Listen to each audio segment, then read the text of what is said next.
I'm back. I'm Margie Engel, and I am here to get you ready to start your first day of camp with the students. But there are a couple of things I want to go over with you first.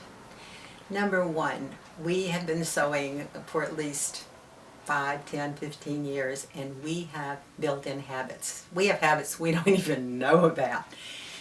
But what we want to do is start the students off with new habits and have them learn very good habits. So you're going to have to think about how to teach a student in camp, and we will show you. But you'll have to put your own little habits and idiosyncrasies aside. And this, of course, is good for us. It freshens our brain and our habits, and makes us ask, why do we do it this way? One thing we want to be sure you don't do, and it's the only negative that I've ever seen in camp, and that is one volunteer comes in on one day and she can't come the second day, and the next volunteer comes in and you may forget yourself and say, oh no, don't do it that way, do it this way. And that's exactly why we all want to use the same habit, because if you say do it this way and the student on Monday learned a different way, it is confusing for those students. And our whole goal here is to make it easy, fun, and not scary. The first day, of course, the student does not know you in most cases. Sometimes they do. But there's another little caution, and I've learned this over the years, so I have to share it with you. And that is, on the first day, they are going to do some really funny things, and you're going to get so tickled, and you're going to want to just really laugh or run back to the kitchen and share it with Nancy. But you have to stop. Don't laugh at them on the first day, because you're not laughing at them. You're just tickled pink with them. But they take it seriously, and they will go home and say, she laughed at me.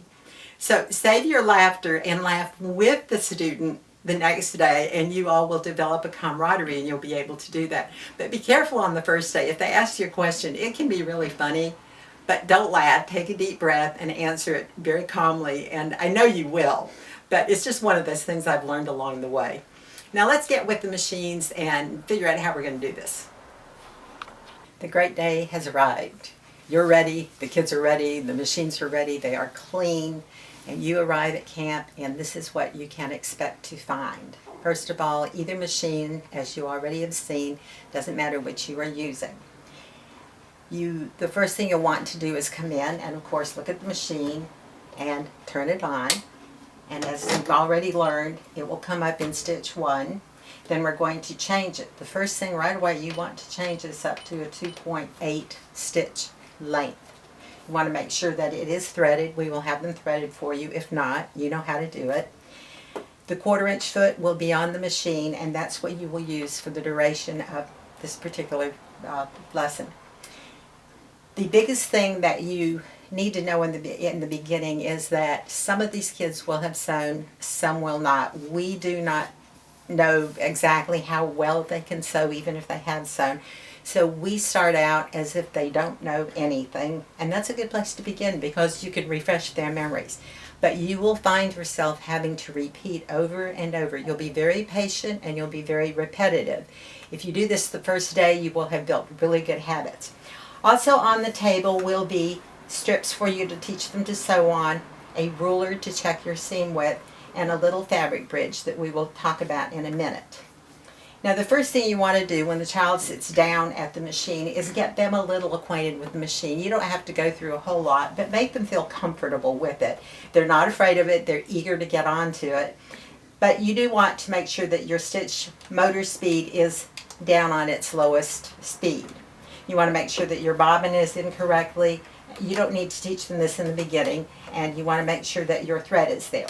The one thing that you want to teach them to do in the beginning is to learn that for the first few steps, the first few stitches, the best thing that they can do to avoid little birds' nests on the back of their strips is to hold these down with their left hand for the first 3 stitches, or 5, it doesn't matter. But we do have them hold that so that they get accustomed to keeping that out, and then you have fewer problems. It just does away with problems. Then we give you 2 strips, and the first thing you will do right away is teach them that there are right sides to fabric. Teach them this is the wrong side, this is the right side. If you have a solid, of course, they're lucky, they don't have to worry about right and wrong sides.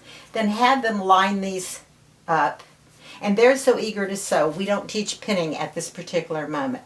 But you do line these strips up because they want to dive right in. And then you will start teaching, and this is where the repetition begins. Show them where the lever is to raise and lower their presser foot. Show them where the edge is, where they will be putting their fabrics, and then show them to put the fabric in just in front of the needle. And this is where they need to learn to remember that they turn this toward themselves if they have to check that needle. Then you check right, you'll be sitting right beside them, have them lower the presser foot, and then hold their stitches and tell them to go ahead and take a few stitches. So they will, perhaps tentatively, perhaps not, take a few stitches. See how nice that speed is. They can control this very readily. And of course, they can lift their left hand up, and now they are free. Here's a few things that they tend to do that you may want to watch for. Some children are so intent, they're pressing really hard. So they're pulling this and they're pulling it over like this. Watch so that your student, and you may want to teach it as a right hand technique, watch that your student lets the machine do its work. You see, I can just put a finger on here and guide that, but I do have to guide it. Eventually, that student wants that speed faster, raise it up. By the end of the first day, they are going to want to be sewing like this, and they will be so proud because they'll have at least 2 of their strips done in the first day, so we're fine there. Once the student has actually achieved this, and we don't limit you to just 2 strips, there will be a bunch on the table. Once the student has achieved this, then they are ready to go pick their kit and come back and actually start the real sewing. But the first thing you want to make sure that you've taught them in between their stitches is that they make sure that this needle is up here, and that they raise this lever to get the foot up. What we want to make sure, they will not remember to make sure that this is up. And many people ask me, is there a foot down position on here? And there is, but we do not use it. The Elnas do not have foot down, needle down, and we would rather not have to deal with that in the beginning. Teach them to make sure by turning this toward themselves that needle is, and what they're looking for is this knob right here to be up at the very top. If that's up at the top, now they're ready to pick that up, pull that out, and then cut this off. And there will be scissors beside you as well, and they can snip that off. Teach them to leave enough thread. Sometimes they want to cut right here because they've seen us be frugal. Go ahead and have them pull that out because now they have thread to go to start their next step with. So now the students are eager to run over and select their kit. We have a wide selection of kits, a wide selection of fabrics. They're all the same pattern, blocks and frames. They'll take just a minute. They are not indecisive, and they will find the fabric they love, and they will come over, and it comes actually all packaged up in a plastic bag all together, and you will open it up with the child. The first thing we would like you to do is to count these focus fabric squares. They are the 6-inch squares. You need 31 of these. The piece of paper in the package will tell you this because it does come with a piece of paper packed in it to show you the location of these on the figure. But 2 reasons, twofold. Number 1, we need to know you have 31 pieces squares here. We can get more if we need them. But number 2, these have been cut and usually are together in pairs. And it's easy for a student to pick one up and sew 2 at the same time when they're sewing their rows together, and we want to prevent that. If you go through and have that student count, make sure she has 31 squares, then we're fine. And then simply set that aside along with the bag that will be packed in there, and we will get to that later. This is the thing that you will be concerned with, and the very first day they get to this step very quickly. You will notice there's thinner and wider strips. And your diagram shows you that the thin goes in the middle with 1 wide strip on each side. And this is exactly how you will show the student this. So the student will be lining up, and if we're fortunate here we have solid colors, but if we didn't, we'd have to worry about right sides of fabric up. But you want to teach that student to hold this fabric and line it up some way, however it's easiest for them, to make sure that it is really lined up. Very often we find students are doing this. and we have to teach them right on to be discriminating and move that up and get that right on point. If they really work hard with it on the first and you want to help them, of course help them, but eventually we want them to do this themselves. And then take the trusty pin and put it in either this way, as you probably have a habit, or you can always pin for these children this way. The reason that I like to pin this way, and again, see, I'm turning and I'm checking to make sure that this is straight, and it takes a little bit. But a lot of times I do this because then the student doesn't have to worry about removing the pins as they sew. So I would actually pin it this way so that when they're sewing, they're not running into the points. If you prefer to pin the other way, and they do out of habit, go ahead and pin this way, but caution them to stop before they get over to the pin and remove it. We don't sew over the pins. It can cause us too many other problems. So you will have pin cushions and pins at your side. But if we can teach them to pin, and they will tell you, oh, I don't need to pin. They're very proud of that. I don't need to pin. Yes, they do. Be very firm about it and very nice about it, but we want them to pin one way or the other, and we want this to be even.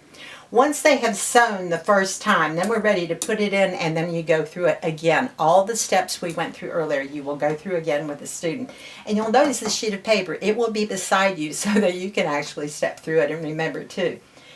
Once they have sewn this, then have the student remove this, and they may do 1 or 2 or 3 to get going on this, and take the ruler and show them the 1/4 of an inch on the ruler and have them check their seam. If their seam is running along there, that means they have guided it well against the side of the 1/4 inch foot, and they're good to go. But this may take some practice. If it's a little off, don't panic. This is a forgiving pattern. But if they're way off, put this aside and let's pull some more out for you and continue on. Let's not stop and unsew in the beginning. Most of the time we try to do the unsewing for the children anyway, unless they get so careless that they're not paying attention. Then we teach them how to unsew, and that takes care of that problem very quickly. So once they have done this, let's say they've sewn this, 2 or 3 of these, and they're working very well. We have our narrow against our wide. Then what you can do is teach them to use a bridge. And I believe you have knowledge already of a bridge. But what we've done is we've gone in here and they have sewn, and they are at the end of this piece of fabric. Oh, I'm sorry. I'm doing that wrong. Let's start out and put the bridge in here and let them start sewing on the bridge. That will catch those threads for them. And then after they have sewn that bridge long, then they can simply feed this in and do what you know as chain stitching, and that will come in next. And as you sew, you can slide that in and they can chain stitch, and they'll wind up with this long line of flags, which they love, and then snip apart carefully. The child gets so excited, they go to snip, and the first thing you know is they've snipped off the corner. So make sure that you are right there with the scissors when they're snipping. We provide very good, small, sharp scissors for that purpose.